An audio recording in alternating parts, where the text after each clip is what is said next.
soo dhawaada akhyaarta nala socota meel kasta oo aad joogtaan waa channelka Barrow Show iyo faaqidaada wararka caalamka iyo taxliilinta diblomaasiyadda. waa 12 May sanadka 2026 qodobada tabintan aan idinkugu hayana waxaa kamid ah Mareykanka ayaa markab gujisa oo ku gaashaama nuclear u soo diray gobolka Bariga Dhexe xilli Iran ay go'doominayeen 20 kamid ah maraakiibta dagaalka ee wadankaasi. tani waxay u muuqanaysaa xiisadda inay soo kululaanayso isla markaana isbedelada gobolku ay noqon karaan kuwa ka bedelan qaabka loo filayo. dowladda Pakistan ayaa lagu eedeeyay in diyaaradaha dagaalka ee wadanka Iran ay wadankeeda dejisay iyadoo laga baqayo in dowladda Mareykanka duqeymo ay sameeyaan ay ku burburiyaan. hasaatee war ka soo baxay Islamabad ayaa dhinac kale wax u fasiraya waan kula wadaagi doonaa isna. qodobada sidoo kale aad barnaamijka ku daawan doontaan waxaa kamid ah Israel ayaa helaysa fariimahan jawaada oo shacabka taleefanada loogu soo diray taas oo ay ka dambeysay baa la leeyahay dowladda Iran oo tilmaamaysa inay qaadi karayso weerar ay suuragal tahay in gantaalihii ay dib u bilaabaan. inta waxaa raaci doona Trump oo qodobadii ugu dambeeyay ee falanqaynta dagaal lagu qaado weerar Iran indhaha ku haya iyadoo gobolka Bariga Dhexe mar kale laga cabsanayo inuu dib ugu galgasho dagaaladii xoogana. soo dhawaada qodobadaas ayaan ku faaqidayaa barnaamijkan waxaan ahay Cabdicasiis Barrow waxaana daawanaysaan channelka Barrow Show aad baad mahadsantiin. muuqanaysa inay iminka faraha ka sii baxayso gobolka Bariga Dhexe kadib markii dowladda Mareykanka la sheegay in markab nooca quusa ah oo loo yaqaano gujiska oo wata gantaalo madaxyada hore nuclear-ka ah uu soo gaaray qaybo ku dhow gobolka Bariga Dhexe xilli laga baqayo dagaalada inay sii xoogaystaan isla markaana cabsi xoog leh oo ku aadan Mareykanka inuu dib u bilaabo weerarada ka dhanaa dowladda Iran uu guda galo. wasaaradda difaaca ee Mareykanka ayaa ku dhawaaqday in gujis nuclear ku gaashaaman oo ka tirsan ciidamada badda ee militariga Mareykanka oo taageeraya baaliyada gaashaanbuurta NATO iyo waliba gobolka Bariga Dhexe uu soo gaaray aaga ku dhow biyaha wadanka Iran. hoggaanka ciidanka badda ee Mareykanka ayaa sheegay in ay booqasho in socodka markabkaasi ay cadeynayso isku dabaridda iyo waliba diyaargadowga ciidamada Mareykanka xilli xiisadda gobolku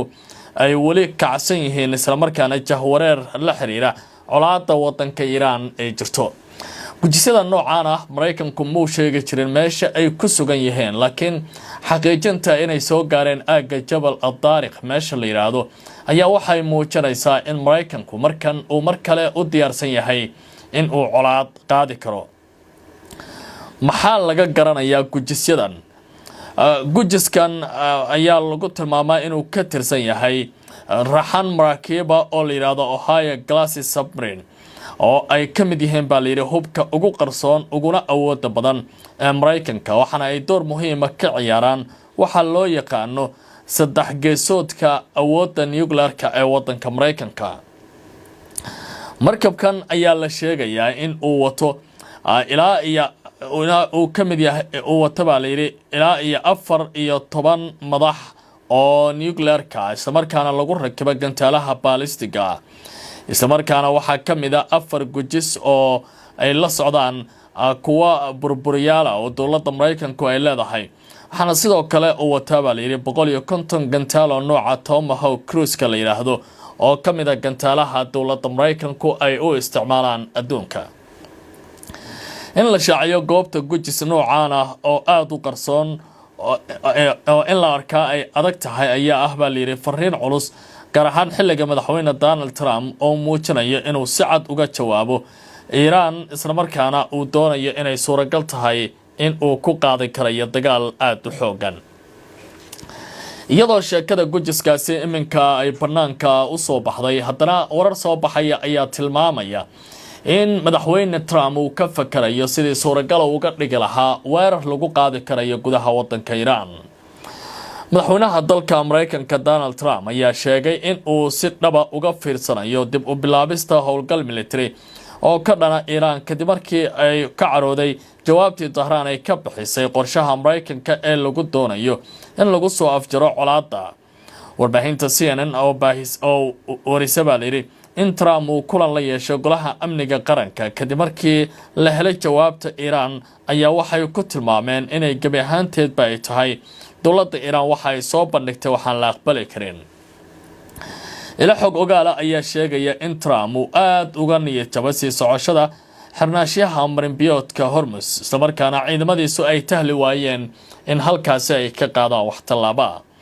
Mas'uuliyiin ka tirsan maamulka Mareykanka ayaa sheegaya in kala qaybsanaanta tallaabadan xigta ee qaar ka mid ah ee saraakiisha Pentagon-ku ay ka qabaan dagaalkaasi in dib loogu laabtay in kale. dhinaca kale xubno ka tirsan maamulka Trump ayaa weli rumaysan in diblomaasiyadda la siinayo fursad aad u wanaagsan oo suuragal ay tahay dagaalada in lagu soo dhamay karo. warar ayaa sidoo kale sheegaya in Washington ay doonayso in Pakistan ay si adag ugu gudbiso Tehran fariinta muujinaysa in Trump uu ka qoostay habka wada hadalka iyo wada xaajoodka. Trump ayaa la filayaa in maalmaha soo socda uu u safro wadanka Shiinaha isla markaana marka uu ka soo laabto ay suuragal tahay in dagaalka uu dib u maamuli karo. dowladda Jamhuuriyadda Islaamiga ah ee Iran ayaa lagu eedeynayaa inay jabsatay nidaamka taleefanada ee wadankaasi ama nidaamka Israel isla markaana shacabka ay u dirtay fariimo ah in ay digtoonaadaan oo weeraradii gantaalaha dalka Iran ay bilaaban karaan. tani waxay muujinaysaa farsamada sare ee ciidamada tiknoolajiyadda ee dowladda Iran iyo waliba cabsida laga qabo dagaalka inuu dib u soo laabto. warbaahinta Israa'iil ayaa sheegtay in dad badan ay Israa'iiliyiin ay taleefanadeeda ka heleen fariimahan jawaada oo la sheegay inay ka yimaadeen dhinac xiriir la leh Iran kaas oo ka digaya in dib loo bilaabi karayo weerar gantaalaha iyo diyaarado aan duuliyaha lahayn maalmaha soo socda. sida wararku ay sheegayaan fariimahaasi ayaa xambaarsanaa hanjabaado nafsi ah oo lagu cabsi gelinayo shacabka waxaana qoraalka ka mid ahaa in lagu yiri waxaan idin ballan qaadaynaa inaad arki doontaan xidig cirka habeenkii maraya balse aan noqon doonin baa la yiri xidig dhaba waxa ay noqon doonaan gantaalaha dowladda Iran oo ka soo asqayn doona dhulka aad xoogga ku haysataan. warbaahinta Israa'iil ayaa tilmaamaysa in ay arrintan ku soo beegmayso xilli gobolku ay xiisadiisa sare u sii kacsan tahay lagana baqayo in isbedelada dhacaya ay abuuri karaan dagaalada inay sii ballaartaan. maalmihii la soo dhaafay dowladda Pakistan ayaa lagu eedeeyay in ay diyaaradihii dagaalka wadanka Iran mid ka mid ah saldhigyada wadamadeeda garoomada ku yaala ay geysay iyadoo laga baqayo dowladda Mareykanka iyo nidaamka Israa'iil inay burburiyaan. tan oo shaki gelisay in dowladda Pakistan dhexdhexaadnimadeedii ay wax badan ka qarsoonaan karaan sida ay dadku tilmaameen. hase haatee dowladdaasi ayaa ku tilmaantay tallaabada la sheegayo inaanay ahayn wax haba yaraatee socon kara oo aan sal iyo raad lahayn. dowladda Pakistan ayaa si adag u beenisay warar uu baahiyay warbaahinta Mareykanka ee CBS News la yiraahdo taas oo ku sheegtay in diyaaradaha military ee Iran ay leedahay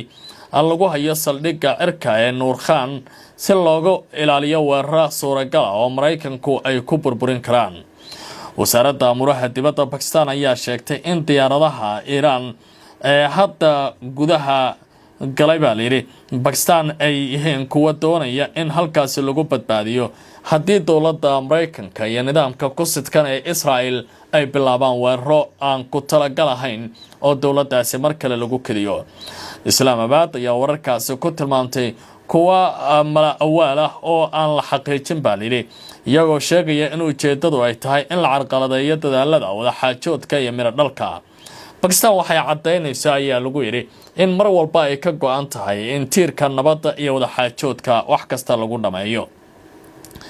dhinaca kale CBS News ayaa hore u soo xigatay saraakiil Mareykan oo magacyadooda aan la shaacin kuwaasi oo la sheegay inay Pakistan u ogolaatay baa la yiri diyaarado military oo Iiraani ah ee leedahay in halkaasi la geeyo. taliyaha ugu sarreeya ciidamada Pakistan